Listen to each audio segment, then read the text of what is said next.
Hello, welcome to our workshop, CPS and Juvenile Dependency Cases, a guide for parents. A child abuse and neglect case starts when someone reports a concern that you are abusing your child and not taking care of your child properly, someone else is abusing your child or not taking care of him or her properly, and you are not protecting your child from that, or your child is in danger of being abused or not taken care of properly by you or someone else. Reports that a child is being abused or neglected are usually made to the police or to social workers.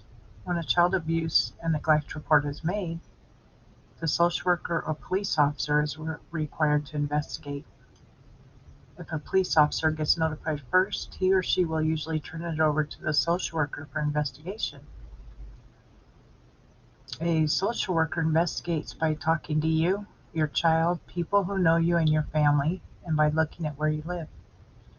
The social worker can talk to your child at school without you being present. The social worker does not need a court order to talk to your child at school, as long as there's not a police officer present when the social worker talks to your child.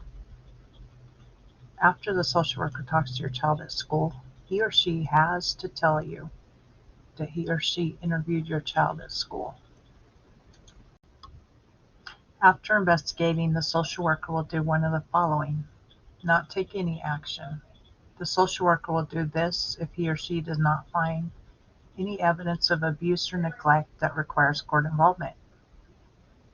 Offer you what they call as voluntary services. These are free services that the social worker will help you connect to that are designed to help you learn how to parent your child more safely. Leave your child in your care and file a petition. This would be done with the court that asks the court to open a case to protect your child. Or take your child from your care and file a paper with the court called a petition that asks the court to open a case to protect your child. The social worker must file the petition within 2 court days of removing your child. The social worker will take your child from you if he thinks the child is in imminent danger in your care. If the social worker takes your child from your care, he can place your child with the other parent if you're separated, with a relative, or in a foster home. What to do if your child was removed. First, take it seriously. It can change your life and your child's life. In order to prevent your child from going with strangers when they were removed, one of the most important and first things you can do is to give the social worker information on your family members. The placement options for your child will be in order: 1, the other parent if you're not together; 2, a relative; or 3, a foster home or shelter. Things that you can do to make this difficult time easier on you and your child. Again, it's so important to prevent your child from being placed with strangers by giving the social worker information on your family members or very close friends who could be placements for your child. I know you may be angry, but it's best to cooperate with the social worker. They have a job to do, and your cooperation will ease the process for you.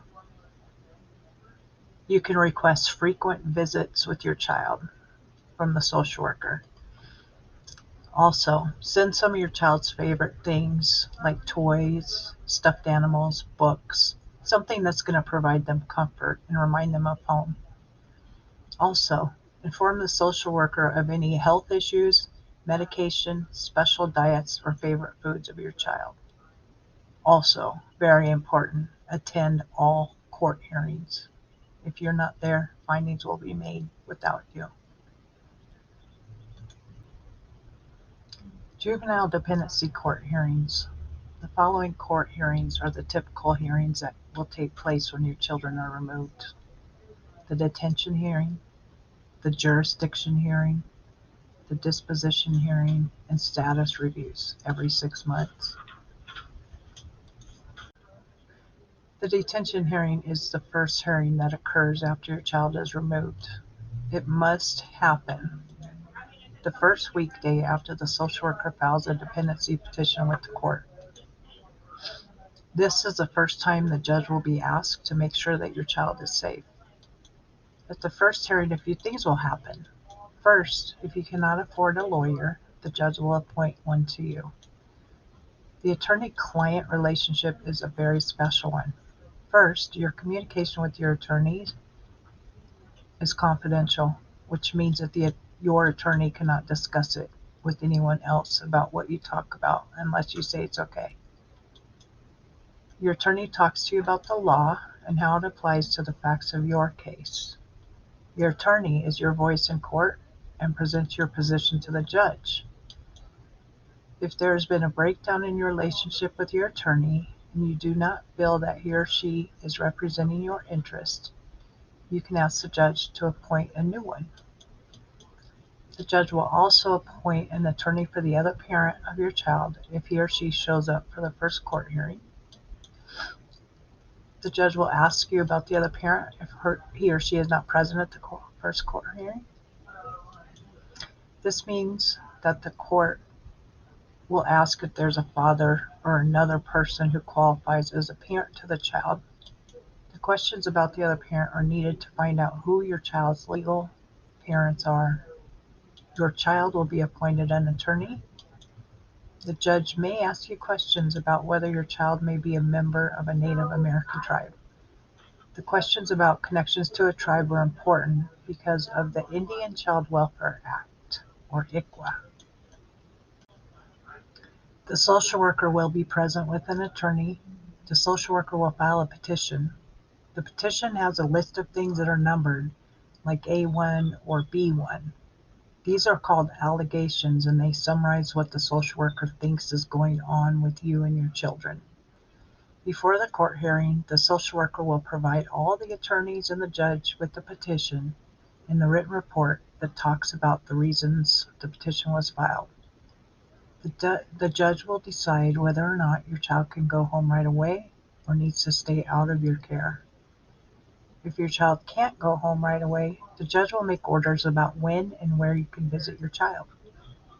If your child has been removed, you have a right to argue against the removal or the detention of your child.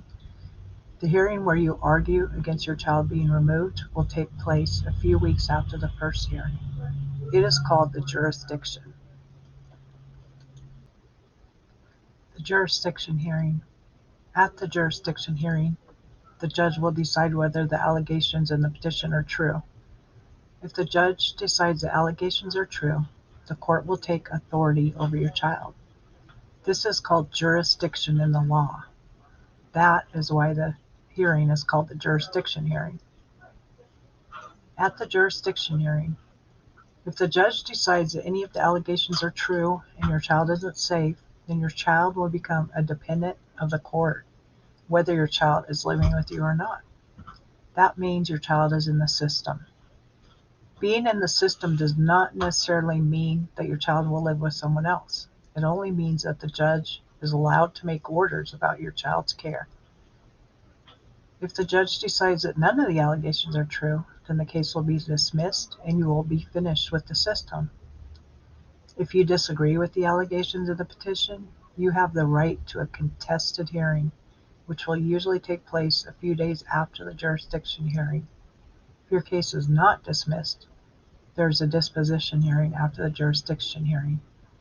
Often, the jurisdiction and disposition hearings are combined and handled at the same time. The disposition hearing. The disposition is a part of the case where the judge will decide what you should do to make things better for your family and your child. This is called the reunification plan.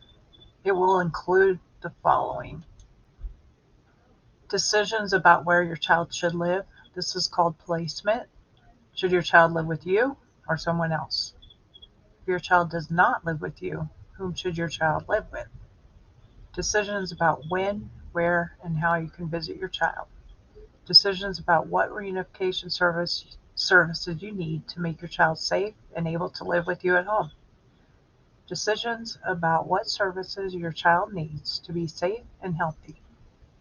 If you disagree with the reunification plan, you have the right to contest it. With certain exceptions, the court must offer you services to help you reunify with your child or get your child returned to your care. The social worker assigned to your case will come up with the reunification services with your input.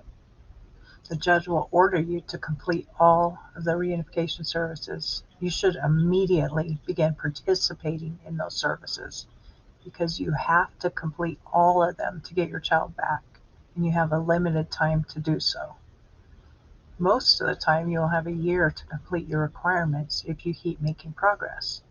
But if your child is under 3 years old, you will have only 6 months to show that you're committed to finishing up everything.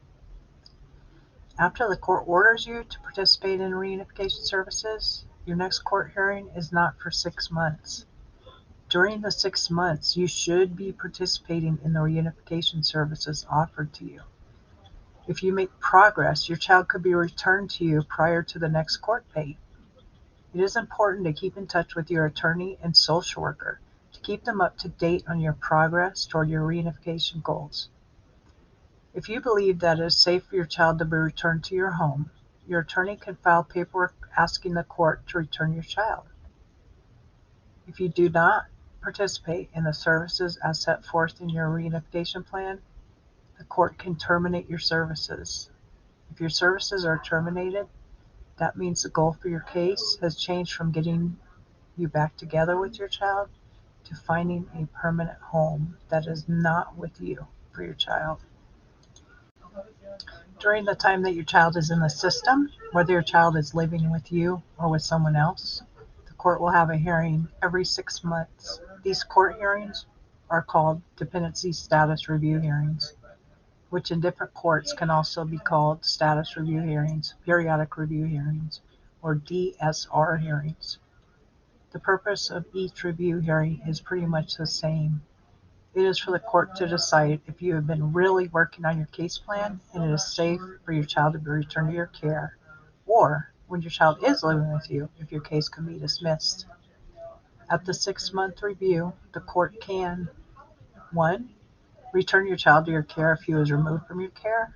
2. Order that your child remain out of your care but give you another 6 months of services. Or 3. Order that your child remain out of your care and stop offering you reunification services. Once the court terminates reunification services, your reunification time has ended and the court must make a permanent plan for your child. This is a plan that says whom the child will live with for the long term. There are several things you should know if the court does not return your child and terminates your services. First, you can continue to visit with your child unless the court decides that it's harming your child, even if your reunification services have been stopped.